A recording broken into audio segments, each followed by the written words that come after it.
Is that the devil?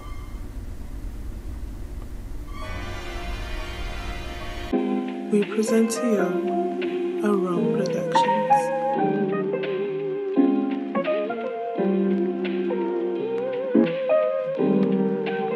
What's good, everybody? So today we're going to be going over Mr. Baphomet over here. Baffy, we're going to be discussing something concerning Baphomet, alright? Are you ready, Baffy? A lot of people, when they come in my room or whenever I'm on FaceTime, certain people, black people, certain people are frightened. I'm talking about, like, they just caught trauma. Like, some people are terrified, don't even want to come in my room. I remember the RA, you know, how they did the inspections and stuff. She didn't even want to really, like, go through my room because of what was on my wall. She was like, oh, okay. You know what I'm saying? Like, it's a real protection. It's really good. I plan on having a big Baphomet statue outside of my house so that nobody will be messing with me on some buffoonery type stuff. It's a real good protector. I highly advise somebody invest their money in this. But some people will say that this symbol is a satanic or a demonic symbol, and will go so far as to saying that people who have this symbol hanging on their walls, the statues, the necklaces, the Luciferian bracelets, all this other type of stuff, they would tell you that people who interact with these symbols and represent themselves with these symbols are of the devil. They're working for the devil, you know, and they'll tell you that these type of symbols are evil. You know, anything that Christians or religious people do not understand and are scared of, they will automatically label it as evil. It's evil. You know, you should go away from it far away as possible. Don't even want to understand what the symbol represents, because the symbol has more relation to do with black people than anything else. But let's dig into this so that maybe by the end of this video you will have an understanding of this symbol and you won't be so scared of it. First and foremost, Baphomet comes from the deity in the Kemetic or Egyptian mythology, Baphomet. No, I botched that like a mug, but you see the name here, alright? And so Bane here was a ram, alright? And eventually this was known as the Ram of Mendes, alright? And so with this particular deity, this is the deity of fertility, deity concerning nature, a very, I guess you could say, a primary aspect of alchemy. So on and so forth. You had these people who were inspired by this deity, and then we eventually get Baphomet. And so what you're dealing with here, the ram turns into the goat, and this is where you have the goat of Mendes. So what you're dealing with here concerning Baphomet is the symbiotic goat. If you study the witches and their type of tradition and custom, they always deal with the symbiotic goat. And what you're dealing with here is this dark magic. You're dealing with this magic, basically, that they have to tap into in order to get a hold of that power. Alright, this is when you're dealing with carbon, or in other references, melanin. We could even go deeper into the aspects of why they always want to deal with black people, why we're always the center of the conversation, why they always want to oppress the nine ether race. We're dealing with triple blackness. Getting back to the actual topic at hand, Baphomet is considered the black goat or the black head, and this is the representation of the perfected black man. The Baphomet is none other than a symbol of the completed man, the black head, the Negro head. They venerated the goat god Pan, which was the Saturn, the black planet, to commemorate the black head of their black teachers. And so the symbol of the Baphomet, which was called the Baphomet, was a symbol of the Moors, because they said that they were the perfected man. Later on in the 1950s, it's generated again with Gerald Gardner, who is the father of modern witchcraft. They worship the Sabbatic goat, the black man, which is also called the green man. Osiris is a black man. He is also the green man. The green man is the god of nature.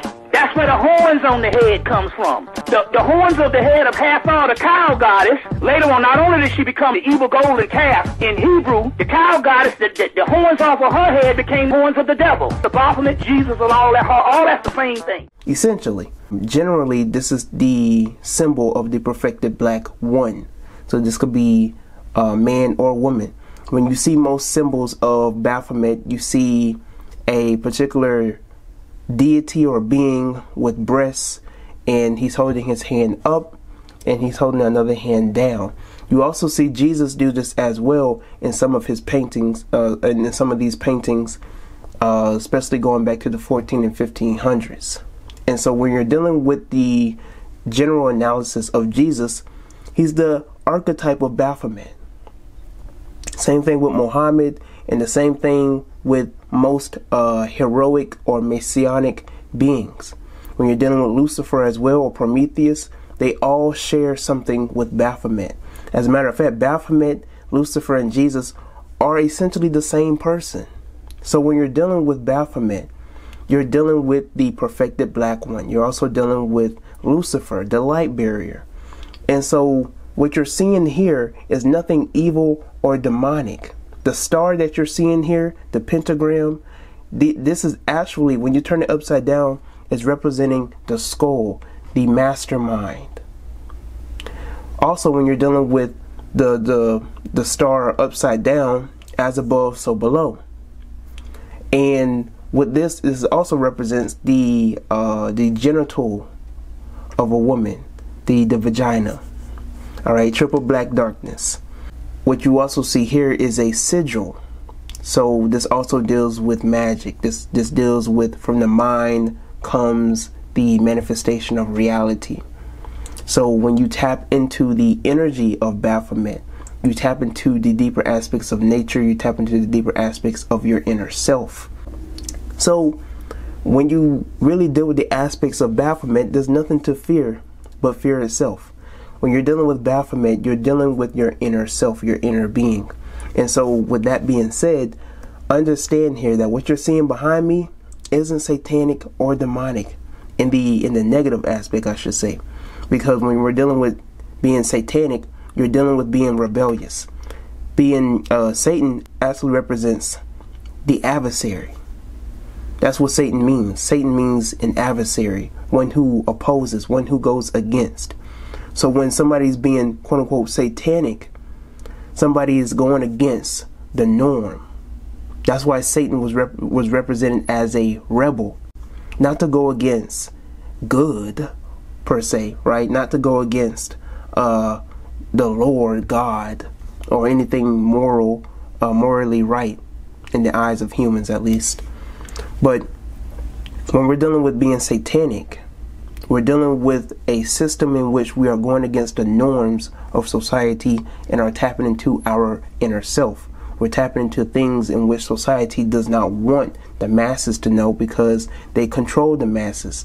And Satanism, or being Luciferian, or dealing with Lucifer, he went against the system. That's why when you see the symbol of Lucifer, and the reason when you have the actual primordial aspect of Lucifer, he is wearing an afro. When you went to the 70s and you had this Black Power movement, this is a representation of Lucifer going against the system, fighting the power of the people. This is why Prometheus and Lucifer, this is why they had such a great connection with humans, and they wanted to enlighten humans. You see this in the book of Genesis, where Lucifer tells Eve that you will become like gods, and encourage her to eat of the fruit of the tree of the knowledge of good and evil. So when you really deal with all the aspects of this, Baphomet is nothing to fear. Baphomet is actually a representation of you. So do not fear. Every time that you see Baphomet, do not fear Baphomet. Baphomet is a representation of your higher self, of your inner self. The only reason why it appears evil is for the people who are unaware of the knowledge, or people who are not supposed to get the knowledge. They turn away from it because they think it's evil. But this is esoteric.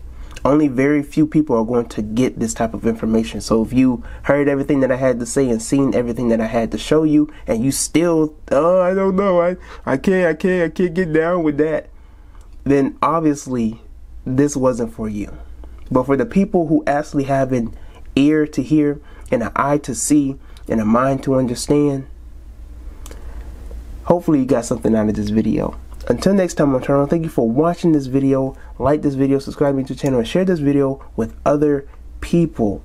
If you like what I had to say in this video, you want me to do more videos explaining Baphomet or the science behind it, or Luciferian doctrines as well, let me know in the comment section below. Until next time, I'm Tyrone, and I am Hal.